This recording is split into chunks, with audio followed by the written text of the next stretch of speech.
नमस्कार दोस्तों, स्वागत है आपका बिहार बोर्ड स्टडी चैनल में।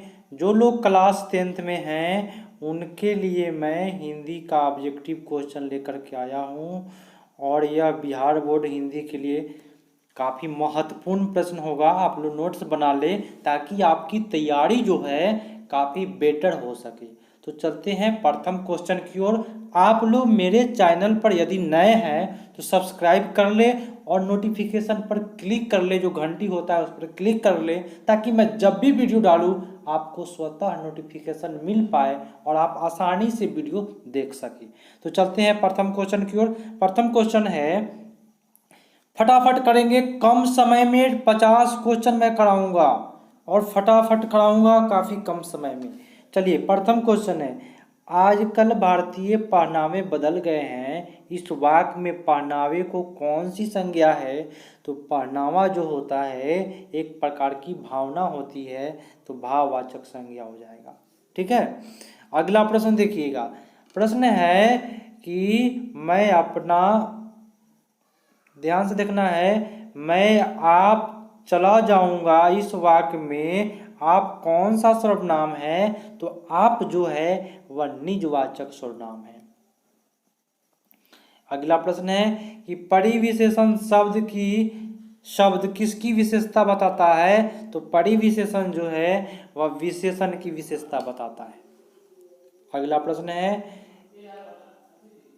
मीरा के जिंदगी से बहुत घिरना है, इस वाक्य में से किस कारक की विभक्ति है? तो से बताना है कौन सा कारक है, तो करण से।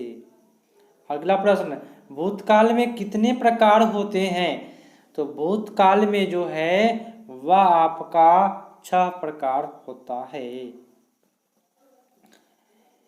व्यायाम का संधि विच्छेद बताना है, तो व्यायाम का हो जाएगा वी जोड़ आयाम, व्यायाम।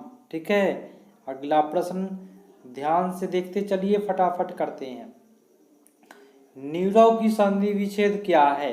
तो नीरव की संधि विच्छेद जो हो जाएगा निह जोड़ रव, विसर्ग संधि है। आजन्म में कौन सा समास है?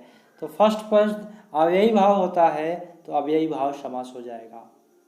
ठीक है, अगला प्रश्न, जन्म मरण में कौन सा समास है? जन्म मरण लिखा हुआ है, तो ये आपका जो समास हो जाएगा द्वंद्व समास, हाइफन देना चाहिए इसको। जन्म मरण, भाई बहन, दाल रोटी, ये सब जो है द्वंद्व समास के अंतर्गत आते हैं। अगला प्रश्न,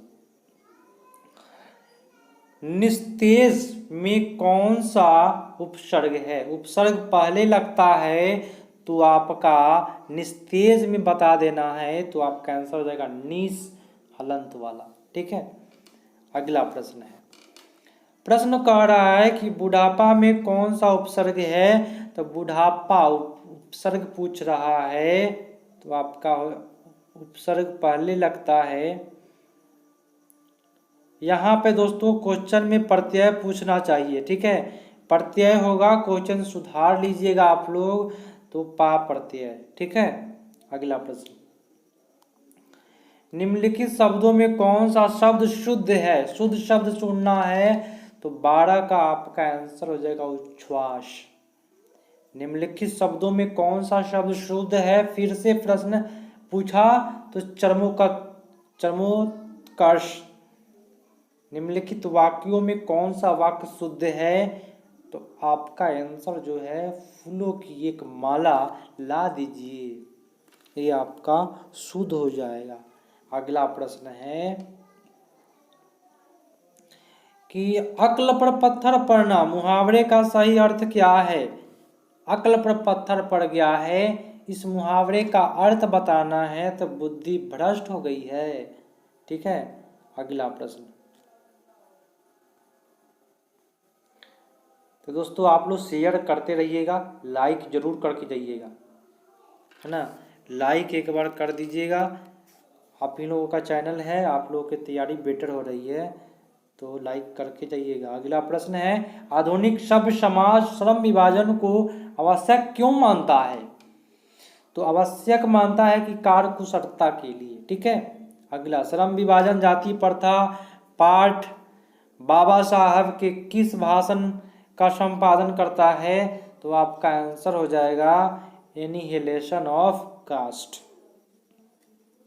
अगला प्रश्न, ऐसे लड़के आगे चलकर गुंडे चोर डाकू बनते हैं, यह पंक्ति कहानी के डैश ने कही, किसने कहा? तो आपका आंसर हो जाएगा सेन साहब ने। ठीक है। अगला प्रश्न है, प्रश्न कह रहा है कि किस अध्ययन क्षेत्र में भारत के कारण नवजीवन का संचार हो चुका है? तो नवजीवन का संचार हो चुका है नीति कथा के अंतर्गत। सहजात वृत्तियां किसे कहते हैं? तो आपका आंसर हो जाएगा आजन्म स्मृतियों को। नागरी लिपि के आरंभिक लेख में कहाँ से मिलते हैं? तो आंसर हो जाएगा दक्षिण भारत से। वेतमा दान पत्र किस समय का है? तो यह है 1020 ईस्वी का।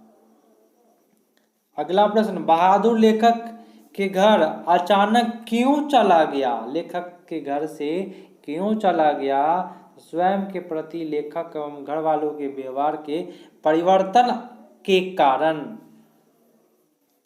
अगला प्रश्न है कि साहित्य का परंपरा का पूर्ण ज्ञान किस व्यवस्था में संभव है? तो यह जो व्यवस्था है समाजवादी व्यवस्था में। पंडित बिरजू महाराज का जन्म कब हुआ था? तो पंडित बिरजू महाराज का जन्म 4 फरवरी 1938 को हुआ था। अगला प्रश्न देख लेते हैं। प्रश्न है कि द मादा मोलेज द अवेन्यू किसकी कृति है? तो यह जो कृतियां हैं आपका आंसर हो जाएगा पिकासो की। द लास्ट द शत्रुज का धार्मिक उपयोग कब से कब तक होता रहा? तो 14वीं सदी से लेकर के फ्रेंच क्रांति तक।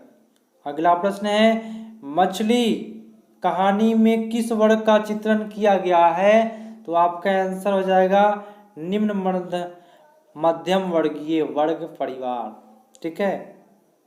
अगला, बिस्मिल्लाह खां के साथ किस मुस्लिम पर्व का नाम जुड़ा हुआ है?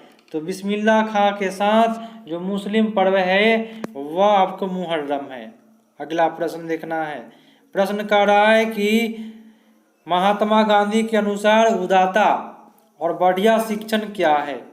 उदारता और बढ़िया शिक्षण किसे कहिएगा? महात्मा गांधी के अनुसार तो हो जाएगा अहिंसा का प्रतिरोध।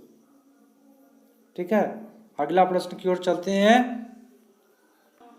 अगला प्रश्न है, ध्यान से देखना है प्रश्न को, कि वाणी कब विष के समान हो जाती है? तो राम नाम के बिना। रसखान के रचनाकार के समय किसका राजकाल था? तो उनके राजकाल के समय जो था वह हो जाएगा जहांगीर का। कवि ने पर्जन्य किसे कहा है? परांजय बोला जाएगा, इसको सही से नहीं लिखा है, तो आपका आंसर हो जाएगा बादल को। अगला प्रश्न है कि प्रेमघन अपना आदर्श किसे मानते थे? तो आंसर हो जाएगा आपका भारतेंदु हरिश्चंद्र को। अगला प्रश्न है कि भारत माँ के श्रेष्ठ मुख की तुलना किस कवि ने किससे की है? तो आपका आंसर हो जाएगा छाया युक्त चंद्र से। मिट्टी की अबोध मूर्ति कौन है? तो आपका आंसर हो जाएगा जनता। हिरोशिमा कविता का चित्रण करती है, तो किसका चित्रण करती है? आंसर हो जाएगा आपका आधुनिक सभ्यता की दुर्दशा मानवीय विभीषिका का। अगला प्रश्न है, एक वृक्ष की हत्या कविता किस काव्य की संग्रह से संकलित है? तो वृक्ष की हत्या जो है वह लिया गया है धमाके से देवी जागरण। सृष्टि की विकास कथा का प्रथमाक्षर क्या है? तो तो आपका प्रथम जो अक्षर हो जाएगा वह हो जाएगा विफलता पर छलके आंसू। लौट कर आऊंगा फिर कविता किस कवि द्वारा भावांतरित की गई है? तो लौट कर आऊंगा फिर जो भावांतरित किया गया है प्रयाग शुक्ला के द्वारा। अगला प्रश्न है मेरे बिना तुम प्रभु किस भाषा में अनुवादित है? तो यह जो भाषा है जर्मन भाषा में है। दही वाली मंगमा कहानी के लेखक द्वारा रचित है, तो आपका आंसर हो जाएगा श्रीनिवासन के द्वारा। मंगमा की बहू का नाम क्या था? तो आंसर हो जाएगा आपका नजमा। ढहते विश्वास कहानी किस लेखक द्वारा अनुदित है? तो आपका आंसर होगा राजेंद्र प्रसाद मिश्र के द्वारा। अगला प्रश्न है कि माँ कहानी किस लेखक द्वारा रचित है? तो माँ जो है वह लिखा गया था ईश्वर पेटलिकर महोदय के द्वारा। मंगू की माँ कितनी संतान थी? तो मंगू के माँ के पास 4 संतान थी, क्योंकि एक मंगू को लेकर के 3 संतान, तो 4 हो जाएगा टोटल। अगला प्रश्न है कि नगर कहानी किस भाषा से अनुदित है? तो नगर जो कहानी है वह तमिल भाषा से लिया गया है, तो आपका आंसर इसमें हो जाएगा तमिल भाषा से। दोस्तों अगर इस पार्ट में आपको कोई भी क्वेश्चन में प्रॉब्लम हो तो कमेंट करके जरूर बताइएगा। अगला प्रश्न की ओर चलते हैं। प्रश्न है कि पपाती की उम्र क्या थी?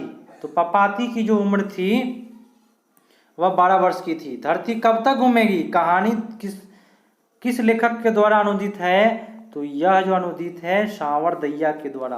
दोस्तों आप लोग मेरे चैनल पर नए हैं, सब्सक्राइब नहीं किए हैं तो सब्सक्राइब जरूर कर ले, नोटिफिकेशन पर क्लिक कर ले। मेरे चैनल पर आप लोग फिजिक्स, केमिस्ट्री, बायो और हिंदी, संस्कृत सभी का संपूर्ण तैयारी क्लास 10th के स्टूडेंट कर सकते हैं, बिहार बोर्ड के स्टूडेंट कर सकते हैं। तो दोस्तों आप मिलते हैं अगले पार्ट में, तब तक के लिए धन्यवाद। जय हिंद।